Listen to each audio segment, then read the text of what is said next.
ರಾಹುಲ್ ಗಾಂಧಿ ಹೆಸರಲ್ಲಿ ಮತ ಕೇಳೋ ತಾಕತ್ ಕಾಂಗ್ರೆಸ್ಗಿಲ್ಲ ಅಂತ BJP ಕೆಣಕಿದೆ. ಇದಕ್ಕೆ ಕಾಂಗ್ರೆಸ್ ಟಕ್ಕರ್ ಅವರೇನೋ ಕೊಟ್ಕೊಂಡಿರ್ತಾರೆ. ಅತ್ತ ಚಿಕ್ಕಮಗಳೂರಿನಲ್ಲಿ ಕೋಟಾ ಶ್ರೀನಿವಾಸ್ ಪೂಜಾರಿ ಪರ ಪ್ರಚಾರ ಮಾಡಿದ್ದ ಮಾಜಿ ಮುಖ್ಯಮಂತ್ರಿ ಯಡಿಯೂರಪ್ಪನವರು ನಂಬರ್ CT ರವಿಗೆ ಅನ್ಯಾಯ ಆಗಿದೆ, ಮುಂದೆ ನ್ಯಾಯ ಕೊಡಿಸೋ ಕೆಲಸ ಮಾಡ್ತೀವಿ ಅಂದಿದ್ದಾರೆ. ಅದಕ್ಕೆ ಅವ್ರು ನಾನು ಹಣೆ ಬರ ಕೆಟ್ಟಿತ್ತು, ಅಪಪ್ರಚಾರ ನಡೆಯಿತು ಅಂದಿದ್ದಾರೆ. ಸೋಮಣ್ಣ ಪರವಾಗಿ ಮಧ್ಯೆ ಯಡಿಯೂರಪ್ಪನವರು ತುಮಕೂರಿನಲ್ಲಿ ಕ್ಯಾಂಪೇನ್ ಮಾಡಿ ಸೋಮಣ್ಣ ಅಂದರೆ ಅಭಿವೃದ್ಧಿ, ಅಭಿವೃದ್ಧಿ ಅಂದರೆ ಸೋಮಣ್ಣ ಅಂತ ಹೊಗಳಿ ಒಟ್ಟಲ್ಲಿ ಒಬ್ರಿಗೊಬ್ರು ಕೈ ಜೋಡಿಸ್ತಿದ್ದಾರಪ್ಪ. ಯಾವ ನಮ್ಮ CT ರವಿಯವರಿಗೆ ಅನ್ಯಾಯ ಆಗಿದೆ, ಯಾರು ವಿಧಾನಸಭೆ ಒಳಗೆ ಗುಡುಗಬೇಕಾಗಿತ್ತು ಅವರು ಇನ್ನು ಹೊರಗಿದ್ದಾರೆ. ಅವರಿಗೆ ಮುಂದೆ ಬರೋ ದಿವಸಗಳಲ್ಲಿ ವಿಧಾನಸಭೆ ವಿಧಾನ ಪರಿಷತ್ ಎಲ್ಲಾದ್ರೂ ಒಂದು ಅವಕಾಶ ಸಿಗಲೇಬೇಕು. ಅದಕ್ಕೆ ಎಲ್ಲ ರೀತಿಯ ಪ್ರಯತ್ನವನ್ನ ಪ್ರಾಮಾಣಿಕವಾಗಿ ನಾನು ಮಾಡ್ತೇನೆ ಅನ್ನೋ ಮಾತನ್ನು ಹೇಳ್ತಾ, ನಮ್ಗೆ ಆಚಾರ ಕೆಟ್ಟಿತ್ತು ಅಂತ ಕಾಣುತ್ತೆ. ಜನತಾದಳನು ಅವರಿಗೆ ಸಪೋರ್ಟ್ ಮಾಡಿಬಿಡ್ತು, ಅವರು ಅವರಿಗೆ ಸಪೋರ್ಟ್ ಮಾಡಿದ್ರು. ನಮ್ಮ ನಾಯಕರುಗಳ ಹೆಸರನ್ನು ಬಳಸ್ಕೊಂಡ್ರು, ಅವ್ರ ಹೆಸರನ್ನು ಬಳಸ್ಕೊಂಡು ಅಪಪ್ರಚಾರ ಮಾಡಿದ್ರು. ರಾಹುಲ್ ಗಾಂಧಿಯವರ ನಾಯಕತ್ವ ಸಂಪೂರ್ಣ ವಿಫಲ ಆಗಿರೋದ್ರಿಂದ ಯಾರೊಬ್ಬರೂ ಸಹ ರಾಹುಲ್ ಗಾಂಧಿ ಹೆಸರನ್ನು ಹೇಳಕ್ಕೆ ಸಿದ್ಧ ಇಲ್ಲ ಅನ್ನುವಂಥ ವಿಚಿತ್ರವಾದ ಪರಿಸ್ಥಿತಿ ಇರುವಂತದ್ದು ನಿಮಗೆಲ್ಲ ಗೊತ್ತಿರುವಂತ ಸಂಗತಿ. ಈ ಮೋದಿನೇ ಅವ್ರ ಹೆಸರು ಓಟ್ ಕೇಳಲಿಲ್ಲ. ಎಲ್ಲಿ ಕೇಳಿದ್ರು Modi himself doesn't have confidence. ಅವರೇ ಕೇಳಲಿಲ್ಲ. ನಂಬಿಕೆ ಕಳ್ಕೊಂಡಿದ್ದಾರೆ ಅಂತ ಅನ್ಸುತ್ತೆ ಸರ್. ಎಲ್ಲಿ ಗಾಳಿ ಎಲ್ಲರೂ ಕಾಣ್ತಾ ಇದೆ ನಿಮಗೆ? ಗಾಳಿ ಅಲ್ಲ, ನಮ್ಮ ಗಾಳಿ ನಮಗೆ ಕಾಣಲ್ಲ, ಬಿಡಲ್ಲ, ಬಿಡ್ರಿ, ಅದೇನೊಂದು ಆಗುತ್ತೆ. ಮೋದಿ ಹೆಸರು ಕೇಳಿಲ್ಲ ಅಂದರೆ ಅವ್ರ ಹೆಸರಲ್ಲ ಅವ್ರು ಹೇಗೆ ಕೇಳ್ತಾರೆ ಸರ್? ಅದು ಹೆಂಗಿದೆ? ಎಲ್ಲರೂ ಮೋದಿ ಹೆಸರಲ್ಲೇ ಕೇಳ್ತಿರೋದು. ಕಾಂಗ್ರೆಸ್ನವ್ರದ್ದು ಮೇನ್ ಆರೋಪನೇ ಅದು. ಸಿದ್ದರಾಮಯ್ಯವ್ರು ಪದೇ ಪದೇ ಹೇಳೋದೇ ಅದು. ಎಲ್ಲ ಮೋದಿ ಹೆಸರು ಕೇಳ್ತಾರೆ, ಇವ್ರ ಹೆಸರು ಕೇಳಲ್ಲ ಅಂತ. ಇವ್ರು ಕೇಂದ್ರನ ದೂಷಣೆ ಮಾಡ್ತಾ ಇದ್ದಾರೆ. ಇದು ಸರಿ ಇಲ್ಲ. ರಾಹುಲ್ ಗಾಂಧಿ ಹೆಸರಿನಲ್ಲಿ ಕಾಂಗ್ರೆಸ್ನವ್ರು ಓಟ್ ಕೇಳ್ತಾ ಇಲ್ಲ ಅನ್ನೋದು ನಿಜ. ಬಟ್ ಅದು ಅವ್ರ ಆಯ್ಕೆ ಕೂಡ, ಅದವ್ರ ಇಷ್ಟ. ಅದಕ್ಕೆ ಪರ್ಯಾಯವಾಗಿ ಮೋದಿ ಹೆಸರಿನಲ್ಲಿ ಅದೇ ರೀತಿ ಮತವನ್ನು ಕೇಳುವುದು BJP ಅವರ ಆಯ್ಕೆ, ಅದು ಅವ್ರ ಇಷ್ಟ. ಅದನ್ನ ಬೇಡ ಅನ್ನಕ ನೀವಿಬ್ರು ನಿಮಗೆ ಬೇಕಾದಾಗ ಬೇಕಾಕಿಕ್ಕಿದ್ದು ಹೇಳಿದ್ರೆ ಅದನ್ನು ಕೇಳಿಸಿಕೊಂಡು ಇಲ್ಲಿಂದ ಇಲ್ಲಿಗೆ ಬಿಡುವುದು ನಮ್ಮ ಇಷ್ಟ. ಹೌದು, ಅಷ್ಟೇ.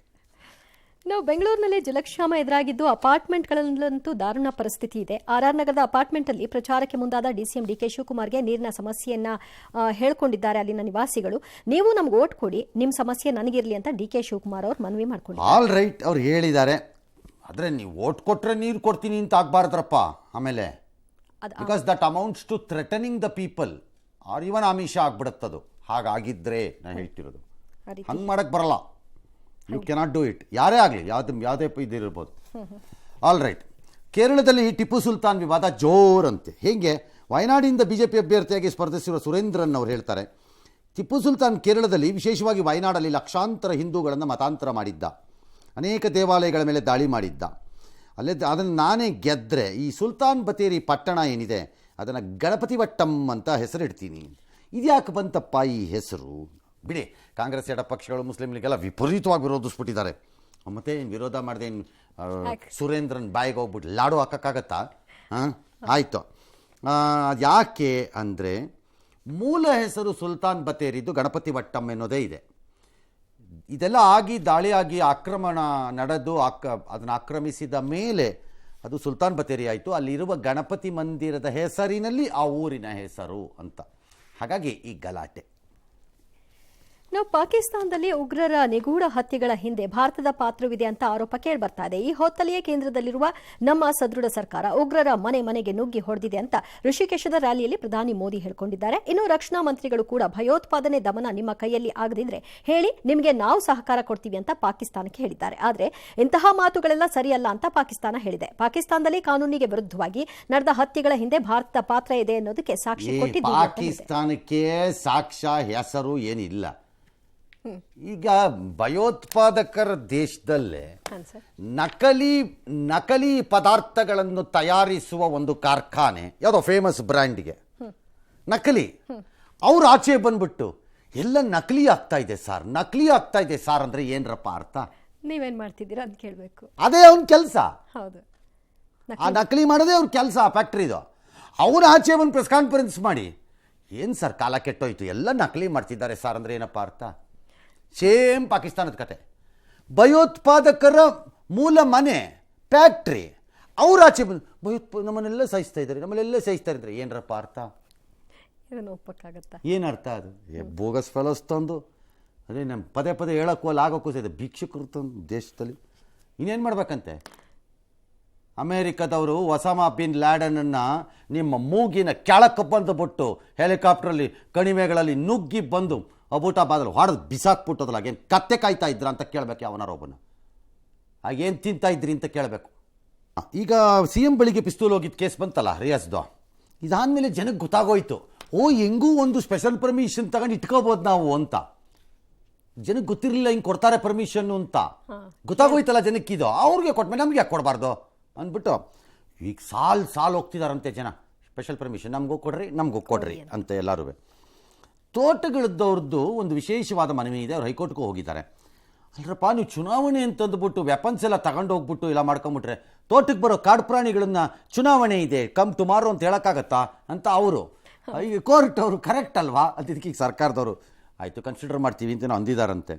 ಈ ಮಧ್ಯಾಹ್ನದ ಮಡಿಕೇರಿಗೆ ಹೋಗ್ತಾ ಇದ್ದಾಗ ಯಾರ್ದೋ ಕಾರಲ್ಲಿ ಒಂದು ನ್ಯಾಚುರಲಿ ಅದನ್ನು ಇಟ್ಕೊಂಡಿರ್ತಾರೆ ಅವರು, ಅದನ್ನು ಸೀಸ್ ಮಾಡಿರ್ತಾರೆ. ಹಾಂ, ಅದರಲ್ಲೇನು ಉದ್ದೇಶ ಏನಿರಲ್ಲ, ಅವ್ರನ್ನ ಎತ್ಕೊಂಡು ಹೋಗ್ಬಿಟ್ಟು ನಾವು ಮಾಡಿಬಿಡಲ್ಲ, ಏನಿಲ್ಲ, ಅಷ್ಟೇ. ಆಕ್ಸಿಡೆಂಟಲಿ ಸಿಕ್ಕಿದೆ, ಅದಕ್ಕೆ ಅವ್ರದ್ದು ಲೈಸೆನ್ಸ್ ಇರುತ್ತೆ, ಪ್ರೊಡ್ಯೂಸ್ ಮಾಡ್ತಾರೆ, ಅಷ್ಟೇ ತಾನೇ. ಬಟ್ ಈ ತೋಟದ ಚೆನ್ನಾಗಿದೆಯಪ್ಪ, ಎಲೆಕ್ಷನ್ ಕಮಿಷನ್ ಅರ್ಥ ಮಾಡ್ಕೋಬೇಕು ಇದನ್ನು. ಆನೆಗೆ ಕೊಡಗಲ್ಲಿ ಅಥವಾ ಈಗ ಹಾಸನದ ಬಾರ್ಡ್ರಲ್ಲಿ ಎಲ್ಲರೂ ಕಡೆ ಹಾಂ ಬರಬೇಡ ಇವತ್ತು 14 days ಬರೋಂಗಿಲ್ಲ, ಮಾಡಲ್ ಕೋಡ್ ಆಫ್ ಕಾಂಡಕ್ಟ್ ಇದೆ, ನೀನು ಅದು ಕಳ್ಕೊಂಡು ಬಾ ನೀನು ಅಂತನಕ್ಕಾಗತ್ತಾ ನೀವು? ಅದೇನು ರೂಲ್ಗಳು? ಎಸ್. ನಾವು ಹವಾಮಾನ ಇಲಾಖೆ ಅಂದಾಜಿಸಂತೆ ಇಂದು ರಾಜ್ಯದ ವಿವಿಧೆಡೆ ಬೇಸಿಗೆಯ ಮಳೆಯಾಗಿದೆ. ಕೊಡಗಿನ ವಿರಾಜಪೇಟೆ, ಚಿಕ್ಕಮಗಳೂರಿನ ಬಾಳೆಹೊನ್ನೂರು, ದಾವಣಗೆರೆ, ಶಿವಮೊಗ್ಗ, ಕಲಬುರಗಿ, ಅಫಜಲ್ಪುರ, ವಿಜಯಪುರ, ತಿಕೋಟ, ಧಾರವಾಡ ಸೇರಿದಂತೆ ವಿವಿಧೆಡೆ ಮೊದಲ ಮಳೆಯಾಗಿದೆ. ಬಿರು ಬೇಸಿಗೆಯಲ್ಲಿ ಮಳೆ ಕಂಡು ಜನ ಖುಷಿಯಾಗಿದ್ದಾರೆ. ಇನ್ನು 5 ದಿನ ದಕ್ಷಿಣ ಮತ್ತು ಉತ್ತರ ಒಳನಾಡಿನ ವಿವಿಧೆಡೆ ಮಳೆಯಾಗುವ ಸಂಭವ ಇದೆ. ಮತ್ತೊಂದು ಕಡೆ ಮಂಡ್ಯದಲ್ಲಿ ತಾಪಮಾನ 40 ಡಿಗ್ರಿ ಸೆಲ್ಸಿಯಸ್ನಷ್ಟು ದಾಖಲಾಗಿದೆ. ಇನ್ನು ವಿಜಯಪುರದಲ್ಲಿ ಸಿಡಿಲಿಗೆ 2 ಬಲಿಯಾಗಿದ್ದಾರೆ ಅನ್ನೋ ವರದಿ ಈಗ ಬರ್ತಾ ಇದೆ. ಏನಪ್ಪ, ಆ ಕಡೆ ಎಲ್ಲ ಮಳೆ ಆಗ್ತಿದೆ, ನಮ್ಮ ಕಡೆ ಮಳೆನೇ ಇಲ್ಲ. ಕೊಡಗಿನ ಮಳೆ ಬಹಳ ಜನಕ್ಕೆ ಖುಷಿ ತಂದಿರುತ್ತೆ. ಒಂದು ತಂಪು, ಎರಡನೇದು ಕಾಫಿ ಬೆಳೆಗೆ ಭಾಳ ಒಳ್ಳೆ ಮಳೆ ಇದು. Very good rain at a very good time. ಅಪಕಾರಿ ಕೇಸಲ್ಲಿ ಜೈಲು ಸೇರಿರೋ ಅರವಿಂದ್ ಕೇಜ್ರಿವಾಲ್ಗೆ ಇನ್ನಷ್ಟು ಸಂಕಟ ಆಗ್ಬೋದು ಅಂತ ನ್ಯಾಯಾಂಗ ಬಂಧನದಲ್ಲಿರುವ BRSನ MLC ಅಂದರೆ ತೆಲಂಗಾಣ ಮಾಜಿ ಮುಖ್ಯಮಂತ್ರಿಯವರ ಪುತ್ರಿ ಕವಿತಾನ ಇವತ್ತು CBI ಕಸ್ಟಡಿಗೆ ತೊಗೊಂಡು ವಿಚಾರಣೆ ಮಾಡಿದೆ. ಸೊ ಮೋಸ್ಟ್ಲಿ ಕೇಜ್ರಿವಾಲ್ನು ಹಾಗೆ ಮಾಡ್ತಾರೆ ಅಂತ ಸುದ್ದಿ, ಗೊತ್ತಿಲ್ಲ. ಈ ಮಧ್ಯೆ ಕೇಜ್ರಿವಾಲ್ ಒಬ್ಬರ ಆಪ್ತ ಕಾರ್ಯದರ್ಶಿ ವೈಭವ್ ಕುಮಾರ್ ಅವ್ರನ್ನ ವಿಜಿಲೆನ್ಸ್ ಡಿಪಾರ್ಟ್ಮೆಂಟು ಅವ್ರು ಆ ಪೋಸ್ಟಿಂದ ಕಳಿಸಿದೆ. ಕಾರಣ ಅದ್ಯಾವುದೋ 2007 ಹಳೆಯ ಕೇಸ್ ಅಂತೆ, ಅದರಲ್ಲೇನೋ ಇದ್ದಿದ್ದ ಆರೋಪನ ಅವ್ರು ಹೇಳದೆ ಇದಕ್ಕೆ ಸೇರ್ಕೊಂಡ್ಬಿಟ್ಟಿದ್ರಂತೆ. ಹಾಗಾಗಿ ಅದೇನೋ ಆರೋಪದ ಮೇಲೆ ಅವ್ರನ್ನ ಕಳಿಸಿದ್ದಾರೆ ಆಚೆಗೆ. ಈ ಮಧ್ಯೆ ಆಪಲ್ಲಿ ಅಥವಾ ಕೆಲವು ಪಾರ್ಟಿಗಳಲ್ಲಿ ಅಥವಾ ಕೆಲವು ನ್ಯಾಷನಲ್ ಮೀಡಿಯಾಗಳಲ್ಲಿ ಒಂದು ಚರ್ಚೆ, ಈ ಆಪ್ ಪಾರ್ಟಿಯಿಂದ ಆಯ್ಕೆ ಆಗಿರುವ, ನೇಮಕವಾಗಿರುವ, ನಾಮಕರಣಗೊಂಡಿರುವ ಈ ರಾಜ್ಯಸಭಾ MPಗಳೆಲ್ಲ ಎಲ್ಲಿ ಹೋದರು ಅಂತ. ಉದಾಹರಣೆಗೆ ಅದ್ಯಾರಲ್ಲಿ ಹೆಣ್ಮಗಳು ಅಮೆರಿಕ ಕೊಟ್ಟೋಗಿದ್ದಾರಂತೆ, ಆ ಹರ್ಭಜನ್ ಸಿಂಗು ಅದ್ಯಾವುದೋ IPL ಇಂದ ಏನೋ ಟ್ವೀಟ್ ಹಾಕೊಂಡು ಕೂತಿದ್ದಾರಂತೆ, ಯಾರೋ ರಾಘವ್ ಚಡ್ಡಾ ಅದ್ಯಾರೋ ಫಿಲಮ್ ಹೆಣ್ಮಗಳನ್ನ ಮದುವೆ ಆದ್ರಲ್ಲ ಅವರೆಲ್ಲೋ ಕಾಣೆ ಆಗ್ಬಿಟ್ಟಿದ್ದಾರೆ ಅಂತ. ಹೀಗೆ ಭಾಳ ಜನಕ್ಕೆ ಆಶ್ಚರ್ಯ ಸ್ಟಾರ್ಟ್ ಆಗ್ಬಿಟ್ಟಿದೆ, ಎಲ್ಲೋದ್ರು ಇವರೆಲ್ಲ ಅಂತ. ಬಾಬಾ ರಾಮದೇವ್ ವಿಚಾರದಲ್ಲಿ ಸುಪ್ರೀಂ ಕೋರ್ಟ್ ಚಾಟಿ ಬೀಸಿದ್ದನ್ನ ಇವತ್ತು ಚುನಾವಣಾ ಪ್ರಚಾರದಲ್ಲಿ ಪ್ರಿಯಾಂಕ್ ಖರ್ಗೆ ಅವರು ಪ್ರಸ್ತಾಪ ಮಾಡಿದ್ದಾರೆ. ಬಾಬಾ ರಾಮದೇವ್ ಚೋರ್ ಗುರು, ಇಲ್ಲಿ ಚಂಡಾಳ್ ಶಿಷ್ಯ ಇದ್ದಾರೆ ಅಂತ ಹೇಳಿದ್ದಾರೆ. ಈ ಮೂಲಕ ಭಗವಂತ್ ಖೂಬಾರನ್ನ ಪರೋಕ್ಷವಾಗಿ ಅವರು ಜರ್ದಿದ್ದಾರೆ. ಇದಕ್ಕೆ ಬೀದರ್ ಬಿಜೆಪಿ ಅಭ್ಯರ್ಥಿ ಭಗವಂತ್ ಖೂಬಾ ಗರಂ ಆಗಿದ್ದಾರೆ. ಇದು ಸಾಧು ಸಂತರಿಗೆ ಕಾಂಗ್ರೆಸ್ ಮಾಡ್ತಾ ಇರುವ ಅಪಮಾನ ಅಂತ ಆಪಾದಿಸಿದ್ದಾರೆ. ಈ ಮಧ್ಯೆ ರಾಜ್ಯದಲ್ಲಿ ಪತಂಜಲಿ ಉತ್ಪನ್ನಗಳ ಗುಣಮಟ್ಟ ಪರೀಕ್ಷೆಗೆ ಆರೋಗ್ಯ ಸಚಿವ ದಿನೇಶ್ ಗುಂಡೂರಾವ್ ಸೂಚಿಸಿದ್ದಾರೆ. ಯಾವುದರ ಗುಣಮಟ್ಟವನ್ನು ಯಾವಾಗ ಬೇಕಾದರೂ ನೀವು ಪರೀಕ್ಷೆ ಮಾಡೋದಕ್ಕೆ ನಿಮಗೆ ಹಕ್ಕಿದೆ ಮತ್ತು ಅಧಿಕಾರ ಇದೆ. ಆದರೆ ರಾಜಕಾರಣದ ಹಿನ್ನೆಲೆಯಲ್ಲಿ ನೀವು ಒಂದರ ಗುಣಮಟ್ಟವನ್ನು ಮಾತ್ರ ಮಾಡಿದ್ರೆ ಅದು ನಿಮಗೆ ಶೋಭೆನೂ ತರಲ್ಲ, ಸರಿನೂ ಅಲ್ಲ. ದೇಶೀಯ ಉತ್ಪನ್ನಗಳ ವಿಚಾರದಲ್ಲಿ ರಾಜಕಾರಣವನ್ನು ಎಳೆದು ತರಬೇಡಿ. ಈ ಗಲಾಟೆ ಸುಪ್ರೀಂ ಕೋರ್ಟ್ ಮತ್ತು ಪತಂಜಲಿ ಮಧ್ಯೆ ನಡೆಯಿದ್ದೆ ಅಥವಾ ಅವರು ಮಾಡಿರೋ ವಿಚಾರದಲ್ಲಿ ಸುಪ್ರೀಂ ಕೋರ್ಟ್ ಗರಂ ಆಗಿದೆ, ಅದನ್ನು ಸುಪ್ರೀಂ ಕೋರ್ಟೇ ಸೆಟ್ಲ್ ಮಾಡುತ್ತೆ. ನಿಮ್ಮ ಯಾರ ಸಹಾಯವೂ ಅದು ಸುಪ್ರೀಂ ಕೋರ್ಟ್ಗೆ ಏನು ಬೇಕಾಗಿಲ್ಲ. ಇನ್ನು ಬಾಬಾ ರಾಮದೇವ್ನ ಚೋರ ಗುರು ಅಂತ ಹೇಳಿರೋದಕ್ಕೆ ಬಾಬಾ ರಾಮದೇವ್ನ ಆಪ್ತರೋ ಭಕ್ತರೋ ಅಥವಾ ಅವ್ರನ್ನ ನಂಬುವವರೋ ಅಥವಾ ಬಾಬಾ ರಾಮದೇವನೋ ಅವರಿಗೆ ತೋಚಿದ ರೀತಿಯಲ್ಲಿ ಕಾನೂನು ಕ್ರಮ ತಗೋಬೋದು. ಅದು ಅವ್ರಿಗೆ ಬಿಟ್ಟಿದ್ದು. ಚೋರ್ ಅಂತ ಹೇಳಲಿಕ್ಕೆ ಹೇಗಾಗುತ್ತೆ, ಹೇಳಿದ್ದಕ್ಕೆ ಅವ್ರಿಗೆ ಬಿಟ್ಟಿರೋದು. ಹಾಸನ ಇದರಲ್ಲಿ ಗಲಾಟೆ, ಆನೆಗಳ ಗಲಾಟೆ, ಈಗ ತಾನೇ ಹೇಳಿದೆ ಎಲೆಕ್ಷನ್ನು ಅಂತ. ಅರ್ಧ ಗಂಟೆಗೂ ಹೆಚ್ಚು ಕಾಲ ಕಾದಾಡಿದ ಘಟನೆ ಬೇಲೂರು ತಾಲೂಕಿನ ಕಡೆಗರ್ಜೆ ಗ್ರಾಮದಲ್ಲಿ ನಡೆದಿದೆ. ಕೊನೆಗೆ ಒಂದು ಆನೆನ ಮತ್ತೊಂದು ಆನೆ ಸೋತಿದ್ದನ್ನು ಓಡೋಗಿ ಮತ್ತೆ ದಾಳಿ ಮಾಡಿದೆ, ಬಿಟ್ಟಿಲ್ಲ. ಇದು ಫುಲ್ ಮೊಬೈಲಲ್ಲಿ ಸೆಲೆಕ್ಟ್ ಆಗಿದೆ. ಏನು ಮಾಡೋಕ್ಕಾಗಲ್ರಪ್ಪ, ಟೈಮಿಂಗ್ ಹಂಗಿದೆ, ನಾವೇನು ಮಾಡೋಣ? ಏನು ಸರ್? ಇದು ಚುನಾವಣೆ ಸಮಯ, ಸಂಘರ್ಷ, ಗಲಾಟೆ, ಹೌದು, ದ್ವೇಷ, ಗೋಜಲು, ಬಡಿದಾಟ ಅಂತೆಲ್ಲ ಇದೆಯಲ್ಲ. ನಮ್ಮ ಜೊತೆನೇ ಇರೋದಲ್ವ ಪ್ರಾಣಿಗಳು, ಅವು ಕಲಿಬೇಕಲ್ಲ. ಏನೋ ಮಾಡ್ತೀವಿ ಪಾಪ. ಹಾಗಲ್ಲ, ಏನೋ ಒಂದು ಟೆರಿಟರಿನಲ್ಲೋ ಅಥವಾ ಮೀಟಿಂಗ್ ರೈಟ್ಸ್ ವಿಚಾರದಲ್ಲೋ ಈ ಥರ ಯಾವುದಾದ್ರು ಒಂದು ಕಿರೀಕಿಗೆ ಈ ಫೈಟ್ ಆಗಿರುತ್ತೆ. All right.